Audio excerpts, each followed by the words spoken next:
ভগবান।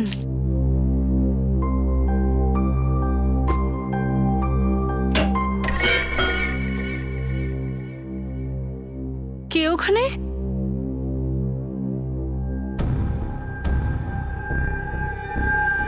কে আছে ওখানে? কে আছে?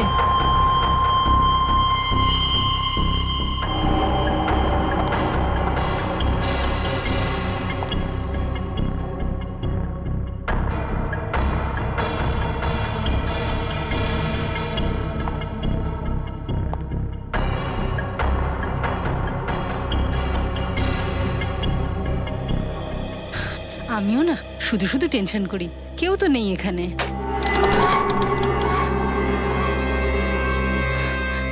কে আছে বেডরুমে? কে আছে?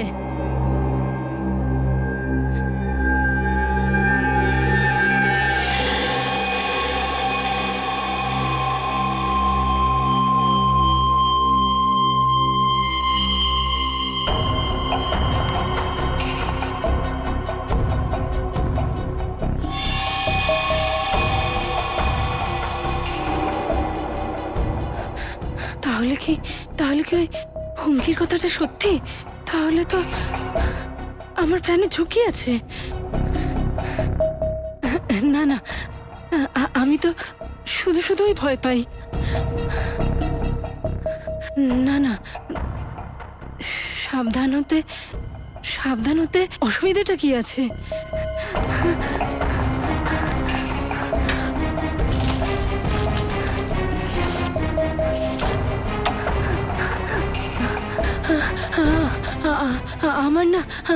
আমার প্রাণে ঝুঁকি আছে। যদি যদি আমার কিছু হয়ে যায় তো আমার মৃত্যুর দায়ী হবে। তুমি ছাড়ো এটাকে, যেতে দাও আমাকে, নাহলে কিন্তু আমি পুলিশকে ডাকবো। ছাড়ো বলছি, ছাড়ো।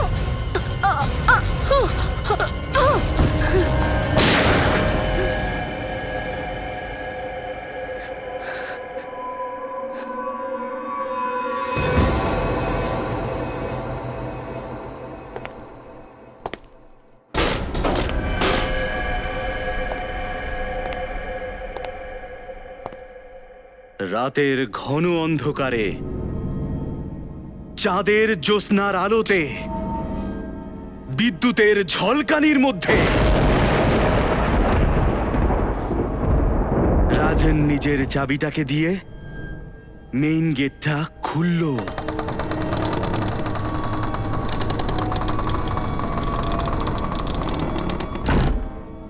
রাজেন নিজের শোয়ার ঘরের দিকে এগোচ্ছিল, আস্তে আস্তে, আরো আস্তে। ও ধীরে ধীরে ওর শোয়ার ঘরের দিকে এগোতে থাকলো।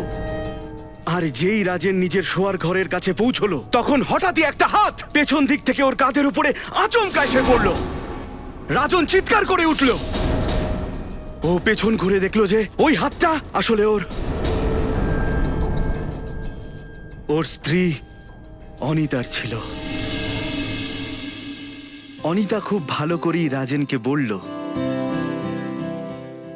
সোনা, হ্যাপি বার্থডে। অনিতার হাতে একটা কেক ছিল, আর ওই কেকটার উপরে একটা জ্বলন্ত মোমবাতি ছিল। রেখা, দেখেছো তুমি এই লাইট আর সাউন্ডের এফেক্ট কেমন কাজ করছে? ডিস্টার্ব করো না, শুনতে দাও না। আর এটা হিট হবে। আমাদের এই নভেলটা সারা দেশে তোলপাড় ফেলে দেবে। দেখো, রাজেন খুব প্রেমের সাথেই ওর স্ত্রীর চোখের দিকে তাকিয়েছিল। অনিতা রাজেনকে বলল, এভাবে কি দেখছো? তুমি কি ভেবেছিলে আমি তোমার জন্মদিনটা ভুলে গেছি? রাজেন মুচকি হাসল। অনিতা খুব প্রেমের সাথে রাজেনের হাতটা ধরে আর তারপরে ওকে টেবিলের কাছে নিয়ে যায়। অনিতা ওই কেকটাকে টেবিলের উপরে রেখে দেয়। হঠাৎ করে অনিতা একটা ছুরি তোলে আর খুব দ্রুত রাজেনের দিকে ঘোরে। রাজেন ভয় পেয়ে যায়। তখনই অনিতা বলে, সোনা, তুমি কেক কাটবে না? তখন রাজেন স্বস্তির নিঃশ্বাস ফেলল। রাজেন ওই ছুরিটা অনিতার হাত থেকে নিয়ে নিজের হাতে নিয়ে নেয়। আর তারপরে যখনই ও কেকটা কাটার জন্য ছুরিটা নিয়ে উদ্যত হয়, তখনই অনিতা বলে, দাঁড়াও। রাজেন আবার ভয় পেয়ে যায়। অনিতা হাসে। অনিতা তখন বলল, সোনা, মোমবাতিগুলো তো নেভাও। রাজেন আবার স্বস্তির শ্বাস নেয়। রাজেন একবার ফু দিতেই সমস্ত মোমবাতিগুলো নিভে গেল। ওই মোমবাতিগুলো নিভে যাওয়ার পরেই পুরো ঘরটাকে যেন কালো অন্ধকার গ্রাস করে ফেলল। তখন হঠাৎই একটা গুলি চলার আওয়াজ পাওয়া যায়, আর রাজেন মাটিতে লুটিয়ে পড়ে।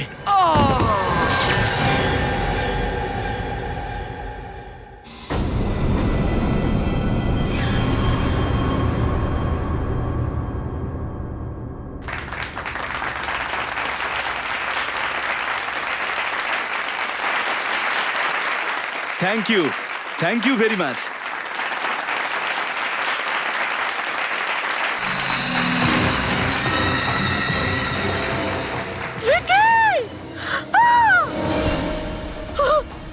বিক্রম!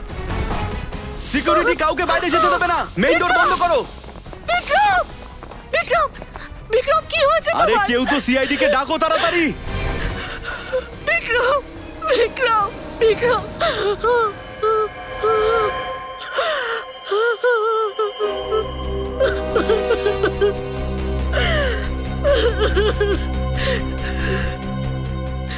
এসব কখন হলো? আমি বলছি। আপনি? আমান, আমি একজন রাইটার। উনি আসলে আমার এই নোবেল খুনি লিবাজের প্রকাশক ছিলেন। এই অনুষ্ঠানের আয়োজন উনিই করেছিলেন। আসলে আমার এই নতুন উপন্যাসের আজকে লঞ্চ ছিল। আমি ওখানে দাঁড়িয়ে আমার উপন্যাসের একটা অধ্যায় পড়ে শোনাচ্ছিলাম। ব্যাকগ্রাউন্ডে লাইট আর সাউন্ডের স্পেশাল এফেক্টও চলছিল। সঠিক সময়ে লাইট অফও হয়ে গেছিল, আর তারপরে যখন লাইট অন হলো তখন আমি দেখলাম যে বিক্রমের বুক দিয়ে রক্ত বেরোচ্ছে। আর ইনি হলেন রেখা দেবী, বিক্রম বাবুর স্ত্রী। খুনি লিবাস? খুনি লিবাস, এই নামটা শোনা শোনা মনে হচ্ছে। স্যার ওই অঞ্জলি, ওর পার্স থেকেও এই অনুষ্ঠানেরই ইনভিটেশন কার্ড পেয়েছিলাম। হ্যাঁ, অঞ্জলি, যে খুন হয়ে গেছে গত রাতে। ওর ব্যাগেও তো আমরা এই বইয়েরই লঞ্চের ইনভিটেশন কার্ড পেয়েছিলাম। ওটাও দেখি। সাবধানে।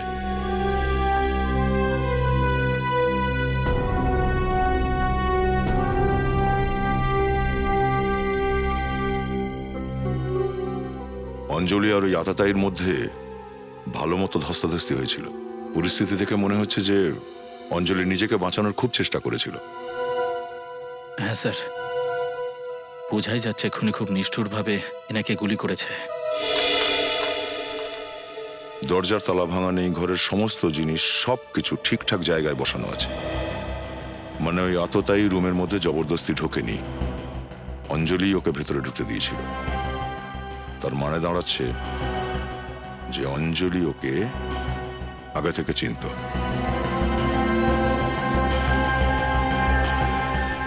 ভেঙে যাওয়া ডিক্টাফোন, নিশ্চয়ই অঞ্জলি এতে কিছু রেকর্ড করেছিল, সেই জন্যই এটাকে এভাবে ভাঙা হয়েছে।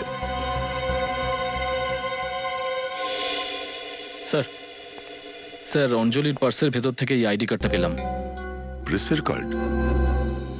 অঞ্জলি তাহলে সাংবাদিক ছিল? হ্যাঁ স্যার, আর তার সাথে এই বুক লঞ্চ ফাংশনের ইনভিটেশন কার্ডও আছে। তার মানে অঞ্জলিও এখানে আসার নিমন্ত্রণটা পেয়েছিল। তাহলে এই দুটো খুনের মধ্যে পরস্পর কোনো সম্পর্ক নেই তো? একটু পেছনে আসুন তো প্লিজ।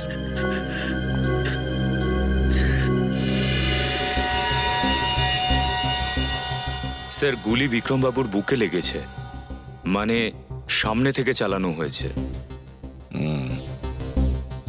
একটু এগিয়ে নাও তো। ও, গুলি বিক্রমের বুক থেকে সোজা ঢুকে পিঠ দিয়ে বেরিয়ে গেছে, আর এখানে এই চেয়ারে গিয়ে ঢুকেছে। তাহলে তো গুলি খুব কাছ থেকে চালানো হয়েছে, ক্লোজ রেঞ্জে। এখানে নিচে শুয়ে দাও তো, সাবধানে।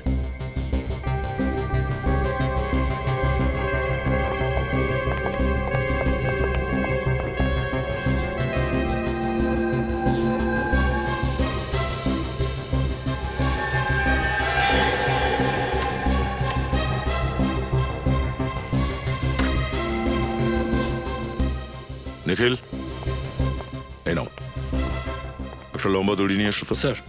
আর বিনীত, এখানে যতজন গেস্ট আছে তাদের সবার নাম আর অ্যাড্রেস নোট করে নাও। এদেরকে জিজ্ঞাসা করো যে এখানে এরা কাউকে দেখেছে কিনা বা কাউকে সন্দেহ করে কিনা। আর যতজন লোককে ইনভাইট করা হয়েছিল তাদের সবাইয়ের একটা লিস্ট বানাও।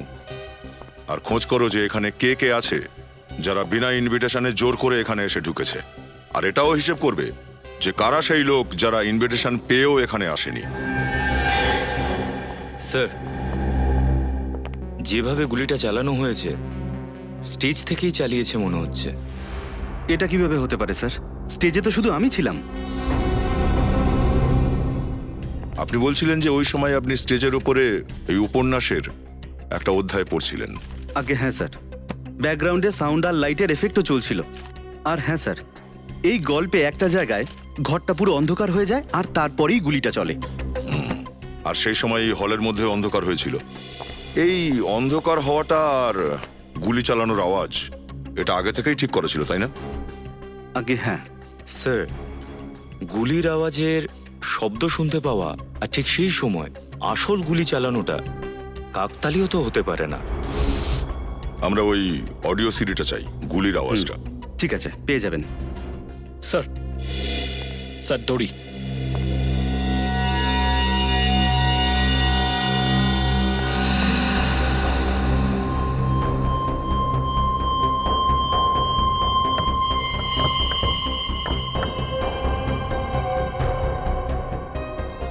গুলি এখানেই কোথাও আশেপাশে থেকে চালানো হয়েছিল। স্যার, প্রায় 15-20 ফিটের দূরত্ব। স্যার, হতে পারে খুনি এই পর্দার পেছনে লুকিয়েছিল।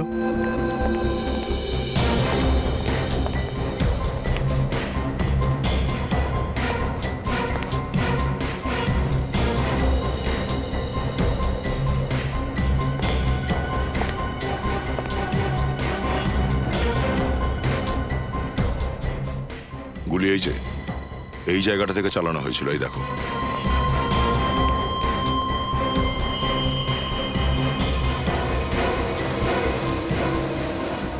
এক মিনিট রজত, নড়বে না, নড়বে না। কারোর জুতোর দাগ দেখছি। স্যার, হতে পারে এটা আসলে খুনেরই জুতোর দাগ। যখন দুর্ঘটনা ঘটেছিল তখন ব্যাকস্টেজে যতজন ছিল সবাইকে ডেকে পাঠাও। Yes sir. স্যার, স্যার এরা দুজন ছিল এখানে। তোমরাই ছিলে যখন বাইরে হলে গুলি চলেছিল, তখন তোমরা এখানেই ছিলে ব্যাকস্টেজে? হ্যাঁ, স্যার। কাউকে এখান থেকে পালিয়ে যেতে দেখেছো বাইরে? না স্যার, দেখোনি? আমি দেখেছি স্যার, একটা লোক তাড়াহুড়ো করে পালাচ্ছিল। তুমি চেনো ওকে? স্যার অন্ধকার ছিল স্যার, অন্ধকারে স্যার কিচ্ছু দেখতে পাইনি। আচ্ছা, ওই লোকটার পরনে ঠিক কি ছিল, কিছু মনে আছে? শার্ট, পাঞ্জাবি বা আর কিছু? স্যার, আরে অন্ধ নাকি, চোখে দেখতে পাস না? স্যার কালো রঙের কোট পরেছিল স্যার, আর ও খুব তাড়াহুড়ো করে পালাচ্ছিল স্যার। আর ও আমাকে ধাক্কা দিল, তারপর ধাক্কা দিয়ে পালিয়ে গেল স্যার। ঠিক আছে, তোমরা যেতে পারো। সিকিউরিটি গার্ডদের কাছে খোঁজ করতে হবে যে ওরা কোনো লম্বা কালো কোট পরা লোককে দেখেছে কিনা। হ্যাঁ স্যার, লোকটা খুব তাড়ায় ছিল। আমি ওকে কিছু জিজ্ঞেস করার আগেই ও চলে গেল। ও গেল কিসে করে এখান থেকে? গাড়ি করে গেছিল স্যার। গাড়ির নাম্বার দেখেছিলে তুমি? না স্যার। আচ্ছা, ওকে দেখতে কেমন ছিল, ও কি পরেছিল, মুখটা মনে করতে পারো? স্যার, ও কালো কালারের একটা কোট, টুপি আর চশমা পরেছিল। স্যার, ওই হলের লোকটাও আমাদের একই বর্ণনা দিয়েছিল। এইটাই সেই লোক যার খোঁজ করছি আমরা। আচ্ছা, তুমি ওর স্কেচ বানাতে সাহায্য করতে পারো?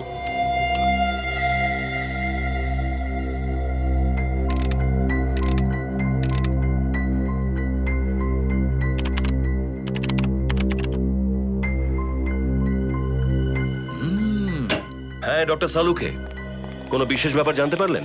বিশেষ ব্যাপার এটা অভিজিৎ, এই যে দুটো বুলেট তোমরা দেখছো, এর মধ্যে এই বুলেটটা আমি অঞ্জলির বডি থেকে পেয়েছি, আর এই বুলেটটা আমি বিক্রমের বডি থেকে পেয়েছি। আর দুটো বুলেটই .32 ক্যালিবারের বন্দুক থেকে চলেছে। এইখানে দেখো, এটা দেখতে পাচ্ছ? দুটো গুলির মধ্যেই গান ব্যারেলের একরকম চিহ্ন আছে, একদম আইডেন্টিক্যাল। এটার মানে হলো অঞ্জলি আর বিক্রান্তকে একই বন্দুক থেকে মারা হয়েছে।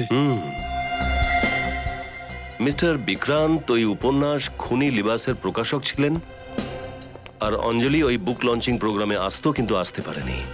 দুজনকে একই বন্দুক দিয়ে মারা হয়, মানে দুজনের খুনি কোনো একই ব্যক্তি। কিন্তু একটা কথা মাথায় ঢুকছে না স্যার, খুনি ঠিক সেই সময় গুলি কি করে চালালো যে সময় ফাংশনের ব্যাকগ্রাউন্ড মিউজিকেও গুলি চলার শব্দ ছিল? একবার ওই ব্যাকগ্রাউন্ড মিউজিক শোনা যাক। রাজেন ওই ছুরিটা অনিতার হাত থেকে নিয়ে নিজের হাতে নিয়ে নেয়। রাজেন আবার স্বস্তির শ্বাস নেয়। রাজেন একবার ফু দিতেই সমস্ত মোমবাতিগুলো নিভে গেল। ওই মোমবাতিগুলো নিভে যাওয়ার পরেই পুরো ঘরটাকে যেন কালো অন্ধকার গ্রাস করে ফেললো। তখন হঠাৎই একটা গুলি চলার আওয়াজ পাওয়া যায়, আর রাজেন মাটিতে লুটিয়ে পড়ে। হ্যাঁ ভাই, একটু মিস হয়ে গেল, আরেকবার ট্রাই করছি। শচীন, আরেকবার মিউজিক অন করো। সমস্ত মোমবাতিগুলো নিভে গেল। ওই মোমবাতিগুলো নিভে যাওয়ার পরেই পুরো ঘরটাকে যেন কালো অন্ধকার গ্রাস করে ফেললো। তখন হঠাৎই একটা গুলি চলার আওয়াজ পাওয়া যায়, আর রাজেন মাটিতে লুটিয়ে পড়ে।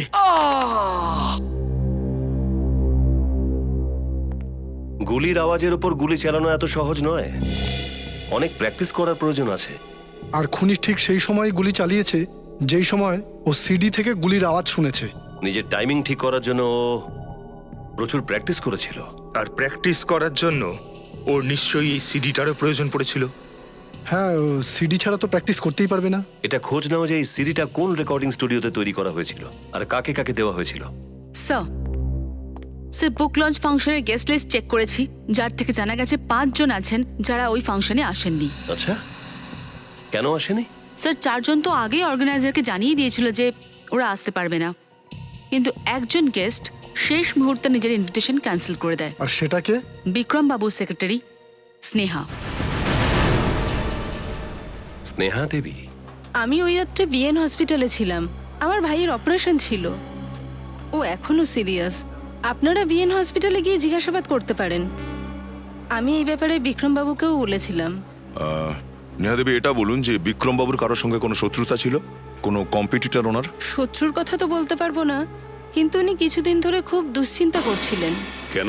জিজ্ঞাসা করেছিলাম কিন্তু কিছু বলেননি। কিন্তু হ্যাঁ, আমিও ওনাকে ফোনে কারোর সঙ্গে টেন্সড হয়ে কথা বলতে শুনেছিলাম। কি কথা বলছিলেন উনি? শুনেছিলেন কিছু? হ্যাঁ, উনি বারবার আমানের নাম নিচ্ছিলেন। আমান? আচ্ছা, আপনি এটা বলুন যে বুক লঞ্চ ফাংশন চলাকালীন ন্যারেশনের সঙ্গে সঙ্গে সাউন্ড এফেক্টের আইডিয়াটা কার ছিল? আগে ওটা বিক্রম বাবুরই আইডিয়া ছিল। উনি চাইছিলেন ব্যাকগ্রাউন্ডে একটা পরিবেশ তৈরি হোক, আর তাই আমি সিডির 3টে কপিও তৈরি করেছিলাম। 3টে সিডি? কিন্তু ওই অডিটোরিয়ামে তো আমরা 2টো মাত্র সিডি পেয়েছি। তো এই 3টে সিডি কার কার জন্যে? একটা বিক্রম বাবুর জন্য, আমানের জন্য, আর একটা আমার জন্য। ও, তো আপনি কি আমাদের এই অডিও সিডিটা দিতে পারেন? I am sorry sir, actually ওই হয় সিডিটা হারিয়ে গেছে, নয় আমি কোথাও রেখে দিয়েছি, মনে নেই। I am sorry sir. আপনার এই সিডির কপিটা বুক লঞ্চ হওয়ার আগে চুরি হয়েছিল না পরে? আগে, অনেক আগে। আগে? থ্যাংক ইউ নেহা দেবী। যদি আপনাকে আবার কোনো প্রশ্ন করার থাকে তো ডেকে পাঠাবো আমরা। Thank you. স্যার, এই তৃতীয় সিডির ব্যাপারটা কি বলুন তো, ঠিক বুঝতে পারছি না। আচ্ছা, কেউ এই সিডিটা চুরি করেনি তো? কিন্তু কেন, কে করবে কাজ? সেটাই তো জানতে হবে আমাদের। প্রথমেই আমানকে মিট করি যাব। Most welcome. Thank you very much sir. Thank you.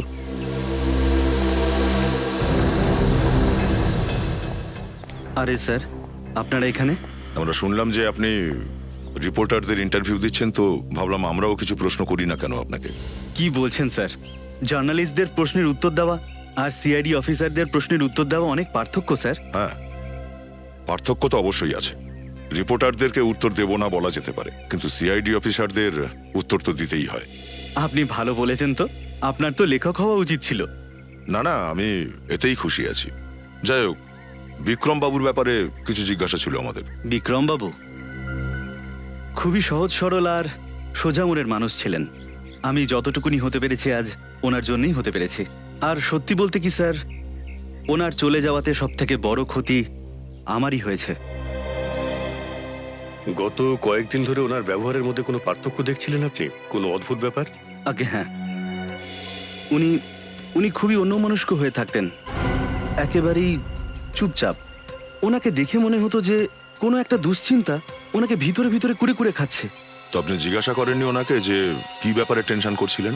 আগে না, হ্যাঁ, কিন্তু কিছুদিন আগের ঘটনা। আমি যখন অফিসের লবি থেকে নামছিলাম তখন আমি দেখলাম যে উনি ফোনে কারোর সাথে রেগে কথা বলছেন।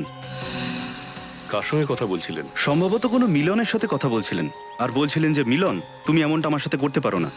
আচ্ছা, আপনি এই নামটা মিলন আগে শুনেছিলেন বা মিলন নামের কাউকে চেনেন কি? আগে না। Thank you. স্যার, স্নেহা বলছিল যে বিক্রম ফোনে কথা বলার সময় বারবার আমানের নাম নিচ্ছিল, আর আমন বলছিল যে ও মিলনের নাম শুনেছে। বিনীত, একটা কাজ করো, বিক্রমবাবুর মোবাইল থেকে মিলনের নাম্বারটা বের করো, আর তারপর ওর অ্যাড্রেস। পরিষ্কার হয়ে যাবে কে সত্যি বলছে আর কে মিথ্যে বলছে।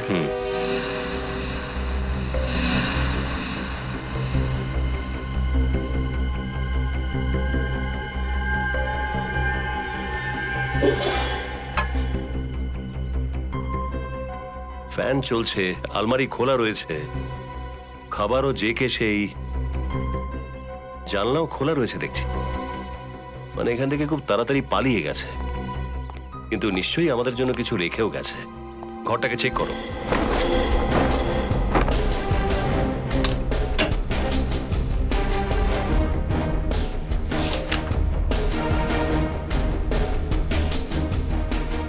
স্যার, স্যার এই ফটোটা পাওয়া গেছে। স্যার, এই ফটোটা তো ওই স্কেচটার সঙ্গে ম্যাচ করছে। এই দেখুন। ও, মানে ওটা মিলনই ছিল যে বুক লঞ্চে গিয়েছিল। চেক করো, দেখো আর কি পাওয়া যায়।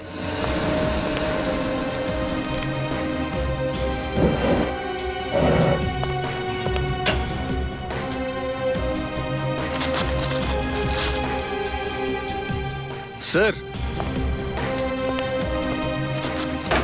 হ্যাঁ বিনীত, স্যার এই দেখুন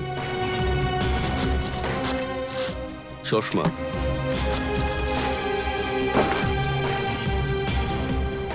হ্যাঁ, ওয়াচম্যানও তো বলেছিল না, গুলি চলার পর যে লোকটা গেট থেকে বেরিয়েছিল সে এইসবই পড়েছিল, কালো কোট, চশমা আর টুপি।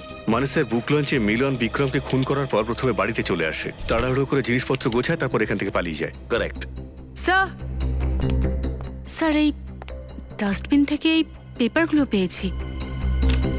স্যার দেখুন, মনে হচ্ছে এতে কিছু আঁকা আছে।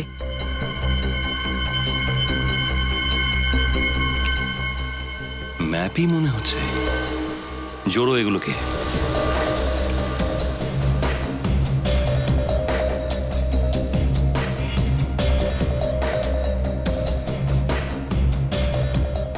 Blue pearl, blue pearl.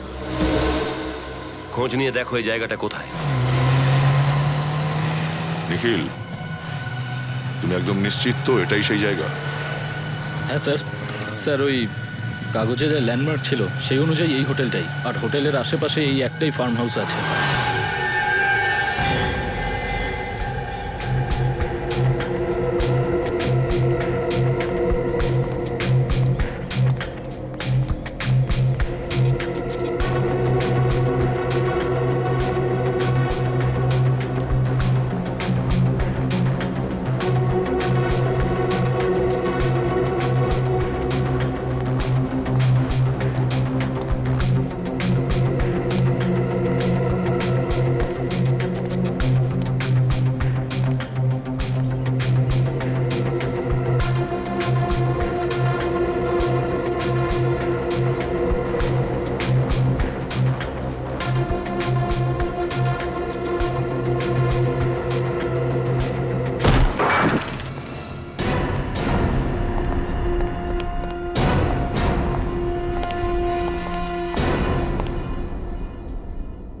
নিখিল, সব রুমের তল্লাশি নাও।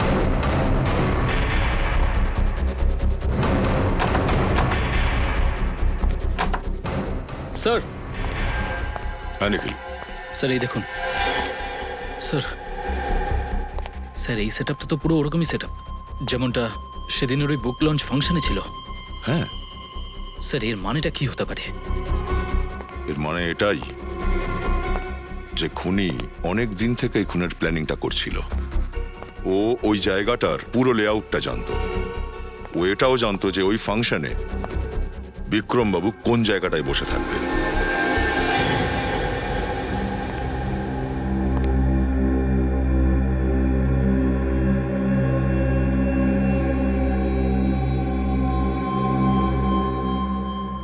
স্যার এই দেখুন, এটাও সেরকমই গুলি যেটা আমরা বিক্রমবাবুর লাশের থেকে পেয়েছি।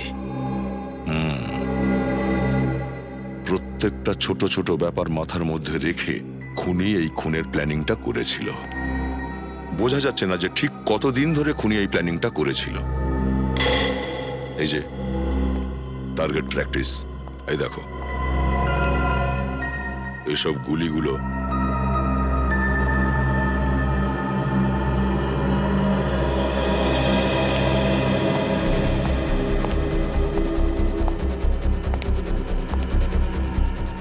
আচ্ছা, এই সিডি প্লেয়ারের এই মিউজিক সিস্টেম। রাজেন একবার ফু দিতেই সমস্ত মোমবাতিগুলো নিভে গেল। ওই মোমবাতিগুলো নিভে যাওয়ার পরেই পুরো ঘরটাকে যেন কালো অন্ধকার গ্রাস করে ফেললো। তখন হঠাৎই একটা গুলি চলার আওয়াজ পাওয়া যায়। ও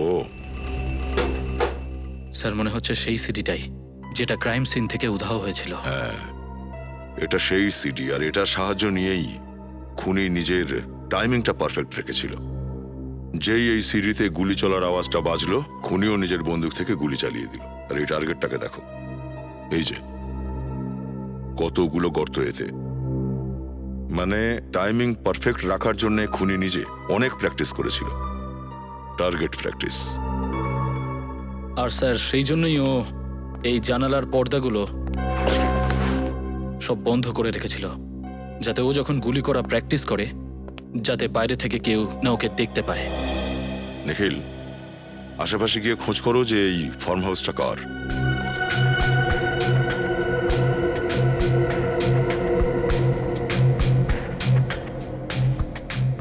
শেল।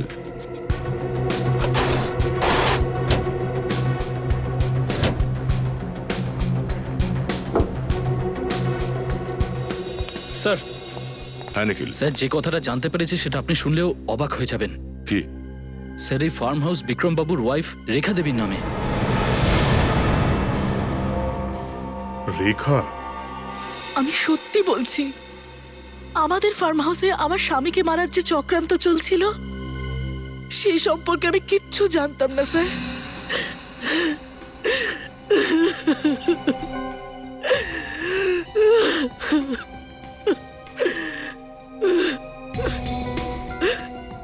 যদি আমি এটা জানতে পারতাম তাহলে কি আমি আমার স্বামীকে বাঁচানোর চেষ্টা করতাম না আর সিআইটি কেও ইনফর্ম করতাম না? এই ফার্ম হাউসের চাবিটা কার কার কাছে থাকে? একটা চাবি আমার কাছে থাকে আর দ্বিতীয়টা বিক্রমের কাছে থাকতো। যখনই ওর ইচ্ছে করতো তখনই ওখানে চলে যেত। অনেক দিন হয়ে গেল আমি তো ওই ফার্ম হাউসে যাইও নি। আচ্ছা, বিক্রান্ত বাবু আপনাকে কখনো মিলন নামের কোনো লোকের কথা বলেছিল কখনো? না স্যার, এই নামটা তো আমি প্রথমবার শুনছি। আপনি কি এর মধ্যে কখনো আপনার স্বামীর ব্যবহারে কোনো রকম পরিবর্তন দেখেছিলেন? হ্যাঁ,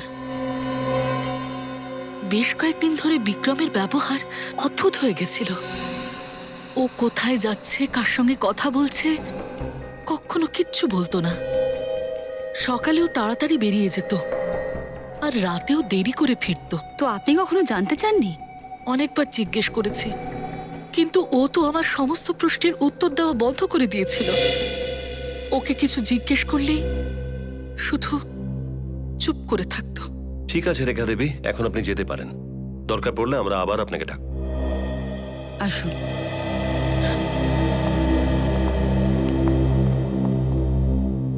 স্যার, আমার তো মনে হচ্ছে এই মিলনই খুনি, কারণ বুক লঞ্চ ফাংশনের সন্ধ্যাবেলায় ওকেই ওখান থেকে বেরোতে দেখা গেছিল। হ্যাঁ, কোনো জায়গা থেকেও ফার্ম হাউসের চাবিটা বন্দোবস্ত করেছিল, সেখানে সিডি চালিয়ে গুলি চালানোর প্র্যাকটিস করে আর বুক লঞ্চে গিয়ে বিক্রান্ত বাবুকে খুন করে দেয়। কিন্তু স্যার আমরা এটাও জানি না যে মিলন এখন কোথায় আছে। আর এটাও জানতে পারলাম না যে ওই জার্নালিস্ট অঞ্জলির মৃত্যু এই কেসের সাথে কিভাবে জড়িত। স্যার, ডেকটা ফোন থেকে যে টেপটা পাওয়া গেছিল সেটা পুরো ড্যামেজ হয়ে গেছিল, কিন্তু এবার ওটা রিপেয়ার করা হয়ে গেছে। Very good. ওই ডেকটা ফোনটা দেখি।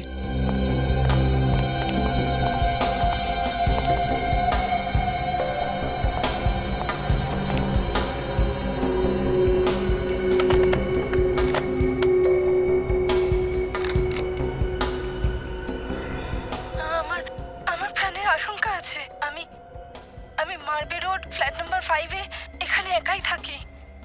আমার আমার যদি কিছু হয়ে যায় তাহলে আমার মৃত্যুর জন্য দায়ী হবে।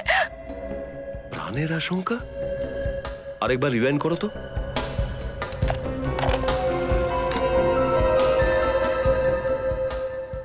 আমার আমার প্রাণের আশঙ্কা আছে। আমার প্রাণের ভয় রয়েছে।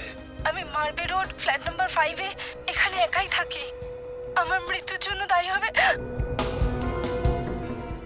মার্ভে রোড? Flat number 5? এই আরেকবার চালাও তো। আমার আমার প্রাণের আশঙ্কা আছে। আমি মার্বে রোড ফ্ল্যাট নাম্বার 5-এ এখানে একাই থাকি। হ্যাঁ sir, sir flat number 5 Marve road, ছেলেদের কলোনির কাছে। এই টেপটা থেকে দুটো কথা তো বুঝতে পারলাম।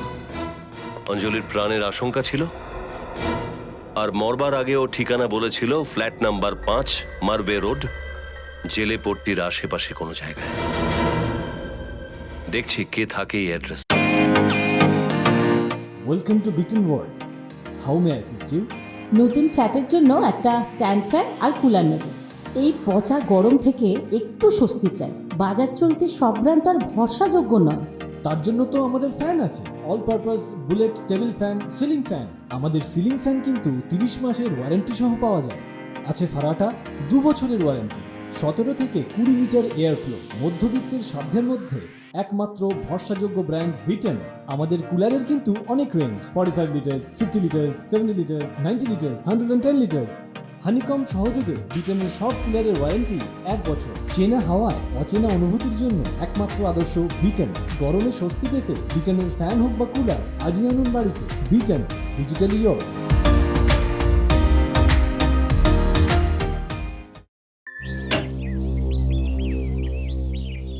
আমরা সিআইডি থেকে এসেছি, আপনাকে জিজ্ঞাসাবাদ করার আছে। কিছু মনে করবেন না, আপনার নামটা জিজ্ঞেস করা হয়নি। মৃদুলা। মৃদুলা? হ্যাঁ। মৃদুলা দেবী, আপনি একাই থাকেন?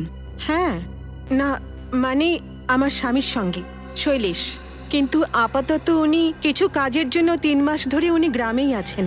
ও আচ্ছা, আপনি কোনো অঞ্জলিকে চেনেন? অঞ্জলি? 1 সেকেন্ড, এই হলো তার ফটো। কে? অঞ্জলি একজন সাংবাদিক ছিলেন। আগে না, আসলে আমি শুধু ওই সবজি টবজি কেনার জন্যই বাড়ি থেকে বেরোই। আমি কোনো সাংবাদিককে চিনি না।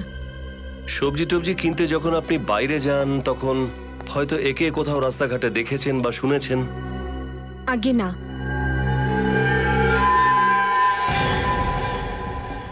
আমরা আপনাকে ডিস্টার্ব করলাম, আপনি বোধহয় স্নানে ছিলেন। আগে হ্যাঁ। তাহলে আপনার চুল এত তাড়াতাড়ি শুকিয়ে গেল?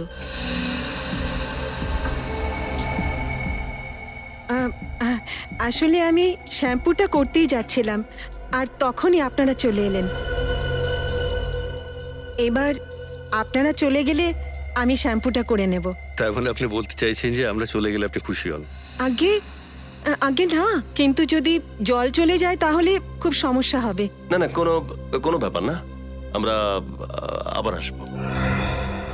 Thank you, thank you.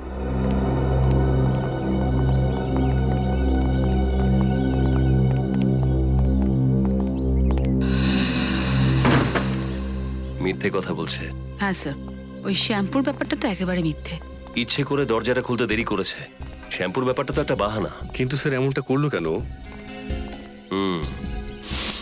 হলের দেওয়ালে একটা জায়গা খালি ছিল, দেখে মনে হচ্ছিল যে ওখানে কোনো পেন্টিং ছিল বা কোনো ফটো ফ্রেম ছিল। মানে স্যার এক্ষুনি আমাদের বাড়িতে ঢোকার আগে ও ওখান থেকে ওই পেন্টিং বা ফটো ফ্রেমটা সরিয়ে ফেলেছে। মনে তো হচ্ছে তাই। কিন্তু এরকম করবে কেন স্যার? ও হয়তো চাইনি যে আমরা ওই ফটো ফ্রেম আর পেন্টিংটা দেখি। স্যার এরকম বিশেষ কি থাকবে ওই ফটো ফ্রেম বা পেন্টিংয়ে? এটারই তো খোঁজ নিতে হবে পুরবি। চলো প্রতিবেশীদের সাথে কথা বলা যাক।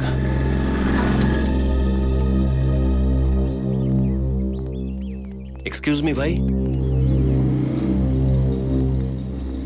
দেখুন আমরা সিআইডি থেকে আসছি। আপনি কি আশেপাশেই থাকেন? হ্যাঁ স্যার, আমি এই পাশেই থাকি। ও, ও তাহলে তো আপনি নিশ্চয়ই শৈলেশবাবু আর মৃদুলাকে চেনেন। হ্যাঁ, খুব ভালো করেই চিনি। কি কি জানেন ওদের ব্যাপারে? আই মিন ওদের ব্যাপারে এমন কোনো কথা যেটা আপনার অদ্ভুত মনে হয়, কোনো অস্বাভাবিক কিছু? হ্যাঁ স্যার, অ্যাকচুয়ালি স্যার ওরা দুজনে খুব মিশুকে লোক স্যার, কিন্তু গত কিছুদিন যাবৎ ওদের আচরণ খুব অদ্ভুত লাগছিল স্যার। অদ্ভুত মানে? হঠাৎ আমাদের সবার সাথে কথা বলা বন্ধ করে দিল, কেমন যেন চুপচাপ থাকে। তো কোনো কারণ জিজ্ঞাসা করেনি? জিজ্ঞেস করেছিলাম স্যার, কোনো উত্তর দেননি, কথাটা ঘুরিয়ে দিয়েছিলেন। ও আচ্ছা, ওদের বাড়িতে তো আপনি আসা যাওয়া করেন নাকি? হ্যাঁ, বেশ কয়েকবার গেছি। I C.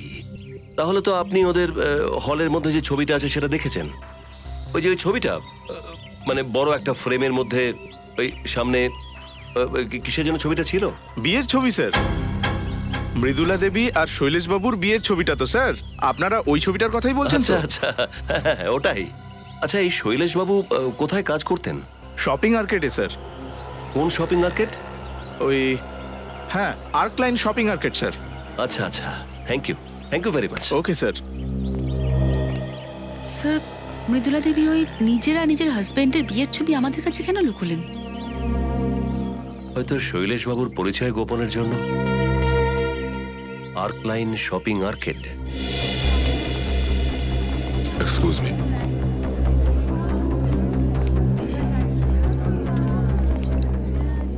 ওয়েলকাম স্যার, বলুন আপনাদের কি চাই?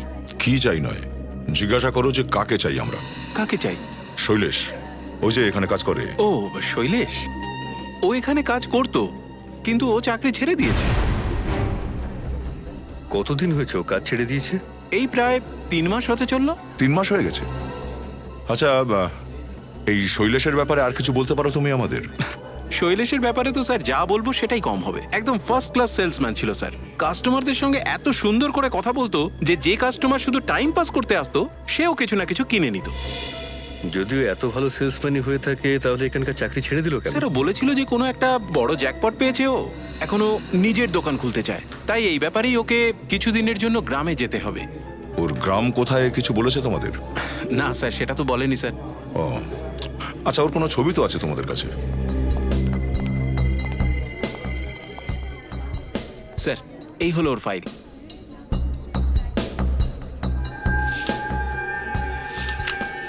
ও এ শৈলেশ, ধরে নিও ওকে স্যার। না, এক্ষুনি নয়, আরো একটা কাজ বাকি আছে আমাদের।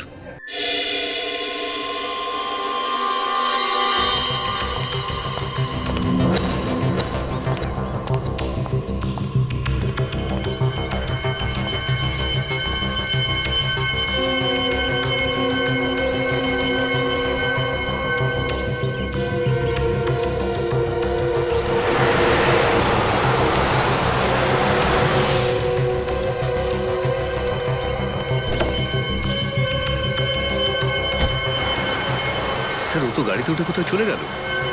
আমরাও যাই, চলো যেখানে ও যাচ্ছে।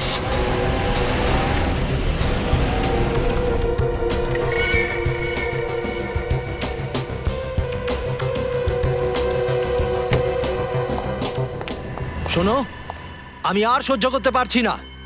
আমার টাকা দিয়ে দাও, তারপরে আর আমি তোমার সামনে কোনোদিন আসবো না। টাকা তো দিয়ে দিয়েছি, এখন আরো টাকা কোথা থেকে আনবো?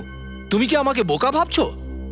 তুমি কি ভাবছো আমি জানি না তোমার কত বড় চক্কর চলছে? আরে আমার কোনো রকম চক্কর চলছে না ভাই, আমাকে বিশ্বাস করো।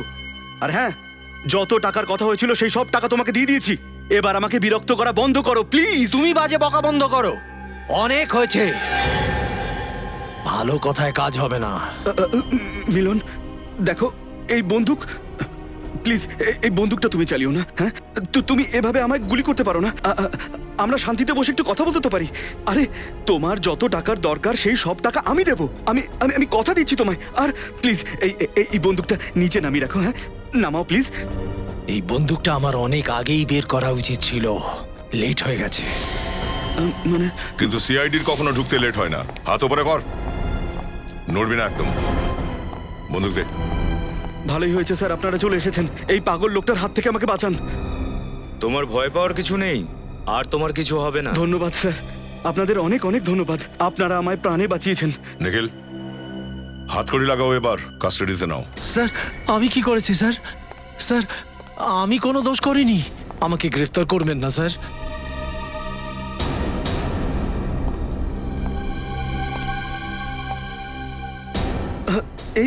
এসব আপনারা কি করছেন? আপনারা আমাকে কেন গ্রেপ্তার করছেন? এসব ড্রামা বন্ধ করে এবার শৈলেশ। শৈলেশ? কে শৈলেশ স্যার? আপনারা তো জানেন আমি অমন, আর এই পুরো খেলাটা তো মিলনের। আমি নির্দোষ স্যার, আমি কিচ্ছু করিনি। এত ভালো সাজার আর কোনো দরকার নেই। আমাদের কাছে যথেষ্ট প্রমাণ আছে যে তোর আসল নাম আমন নয়, শৈলেশ নাম তোর। আর্ক লাইন শপিং আর্কেডের কর্মচারীদের রেজিস্টারে তোর নাম আছে, বুঝেছিস? আর ওখানে তোর ফটোও আছে। তো মিস্টার শৈলেশ, আর তো তোকে বড় লেখক বলা যায় না। মিলন, বিক্রম বাবুকে কি করে চিনতে? যখন দুজন পাবলিশার আমার গল্পটা ছাপবে না বলে দিল, তখন আমি ওনার কাছে গেছিলাম। আমার গল্পটা ওনার ভীষণ পছন্দ হয়েছিল, কিন্তু উনি বললেন যে ওটা অন্যের নাম দিয়ে ছাপবেন। এই কারণে বিক্রমবাবু তোমার উপন্যাসটা তোমার নামে নয়, একটা নকল লেখক আমানের নামে ছাপালো। হ্যাঁ, আর যখন উপন্যাসটা প্রশংসিত হলো, আমি ভেবেছিলাম যে বিক্রমবাবু আমাকে সবার সামনে নিয়ে আসবেন, কিন্তু ওনার তো মনে হয়েছিল যে দুনিয়া এটা কখনোই মেনে নেবে না যে আমার মতো দেখতে একজন সাধারণ মানুষ লেখক হতে পারে।